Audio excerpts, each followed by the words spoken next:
Hi guys! Good morning! Welcome back to my channel. Ito naman po si Duday. Ngayong umaga magluluto po tayo ng agahang pagkain na sopas. So ito ang ating mga kailangan na meron tayong chicken,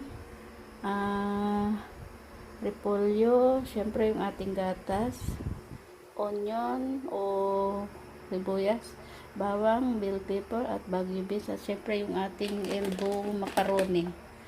So umpisahan na natin magluto.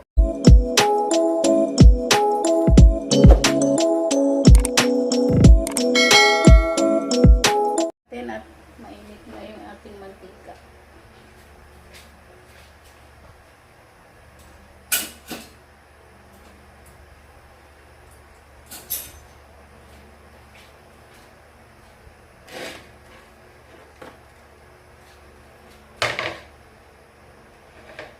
Unahin natin yung bawang. Mag-isa na tayo.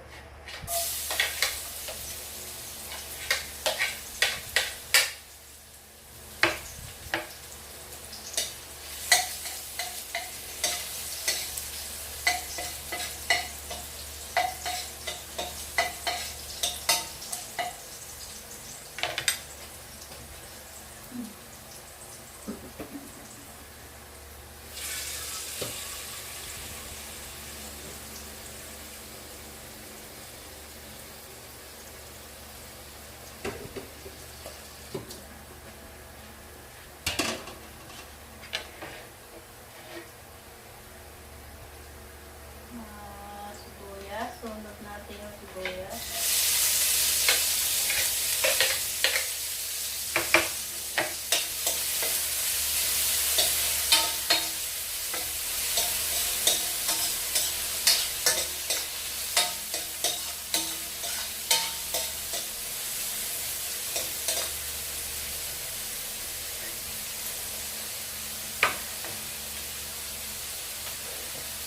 Siyempre yung ating chicken.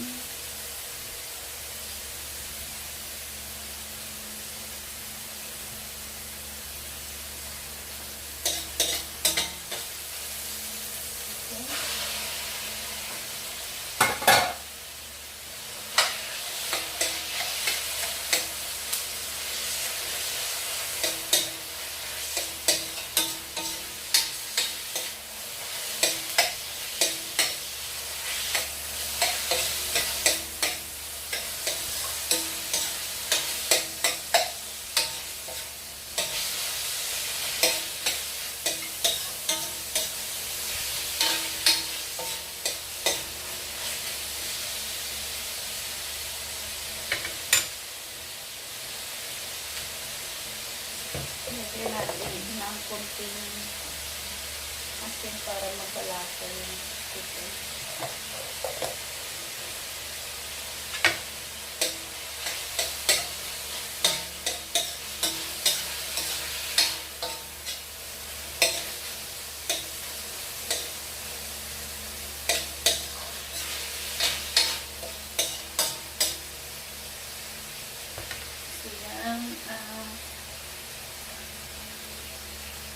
Lagyan na, dahil wala tayong chicken stock, lagyan na lang natin siya ng tubig.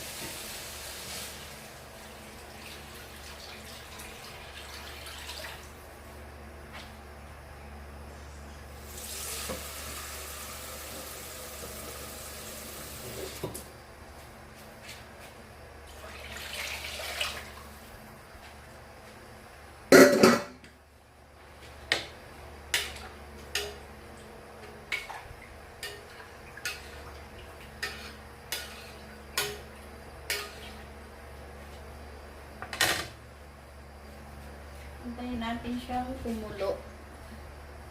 Hanggang kumulo. Pag kulo, lagyan na natin yung salt and pepper. So yan guys, kumukulo na siya.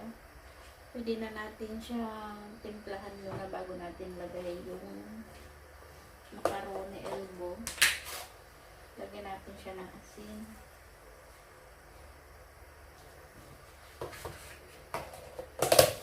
Yung paglalagay ng asin, depende na sa panlasa.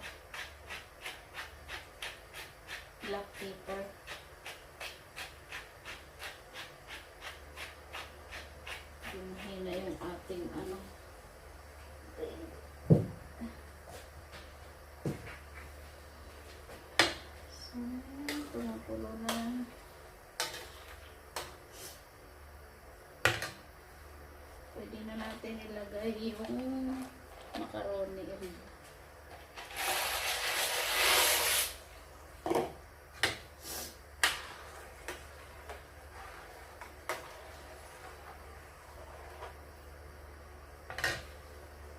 Yan.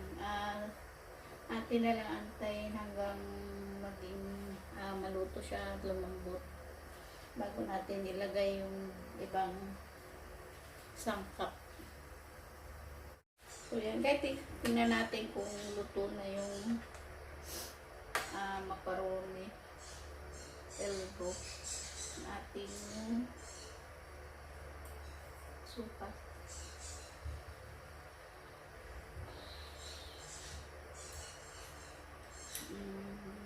Pwede na siya.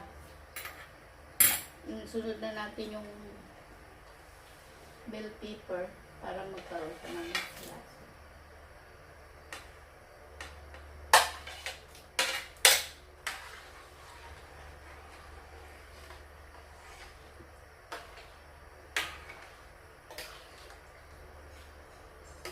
Lagay na rin natin yung bagu beans.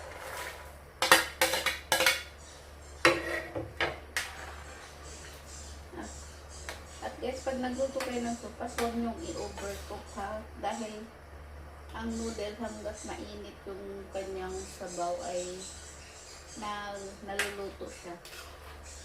Kaya katamtaman lang na pagkaluto yung gawin para hindi malata masyado yung noodles.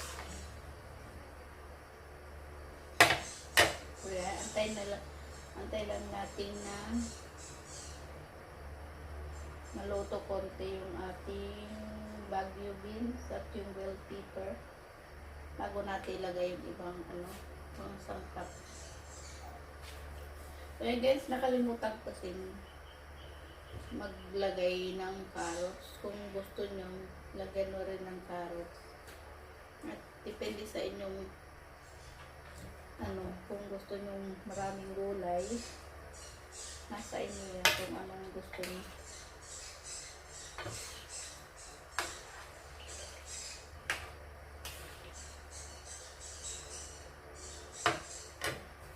Pakuluin lang natin konti.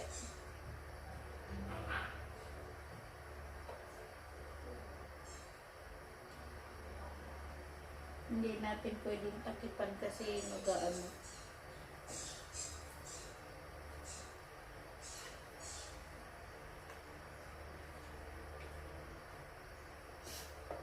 Ayan guys, kumukulo na siya.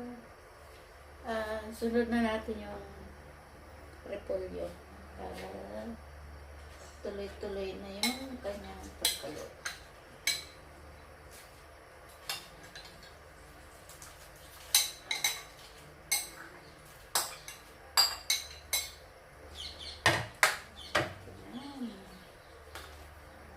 At mamaya yung gatas.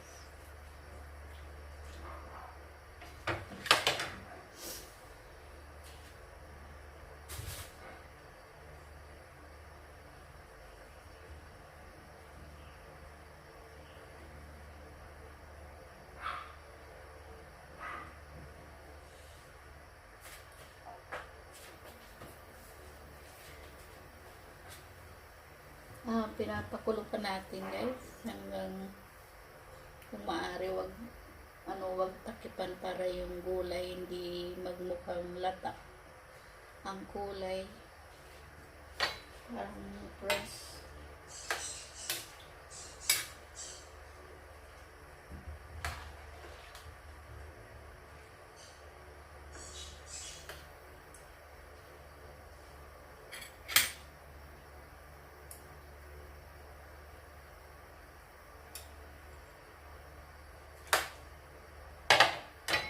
Natin kung luto na talaga.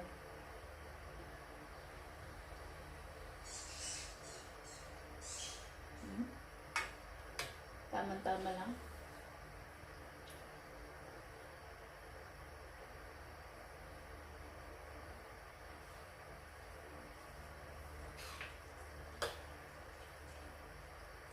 So yan guys, pwede na natin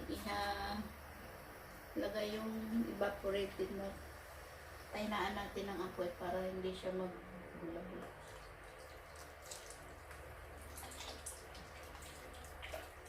Yung ilagay yung gatas ay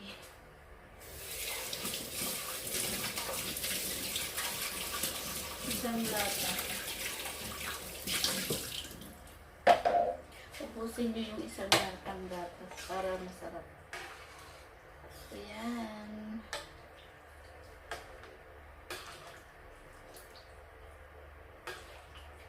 Ito na siya. Ay. Kunting kulo na lang.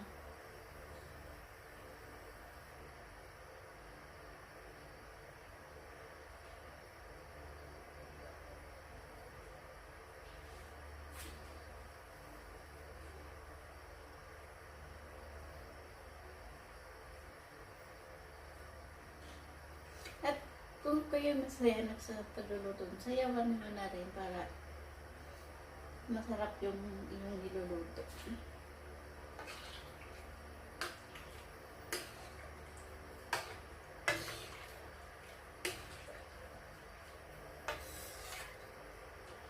Kayo ba'y naniniwala kapag kayo nagluluto, kailangan nasa mood?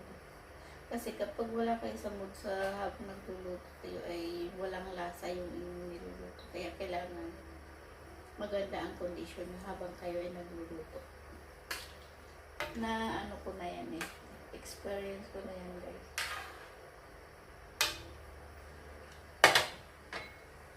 So yan guys. Pwede na to.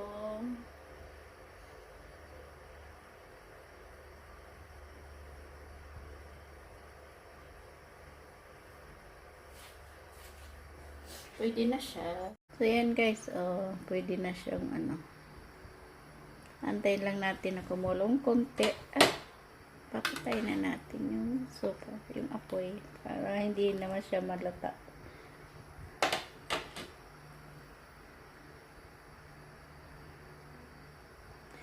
Huwag yung pakuluan masyado kapag meron na siyang gatas. Kasi yung gatas, namumuo siya, para siya nagbababol. Yan ang iwasan natin guys pag nagsusupas tayo. Yung gatas, kapag nilagay natin, huwag natin siyang pakuluin na as in kulong-kulo dahil namumuo ang gatas. Nagiging hindi maganda yung kinalalabasan ng ating supas.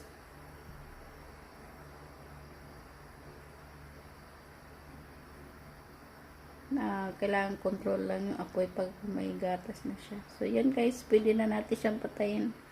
Ready to serve na. Yan. Guys, isa na namang vlog ang ating nagawa sa ngayong araw na ito.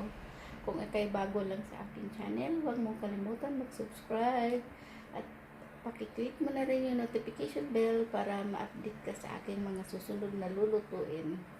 So yun guys, see you, bye!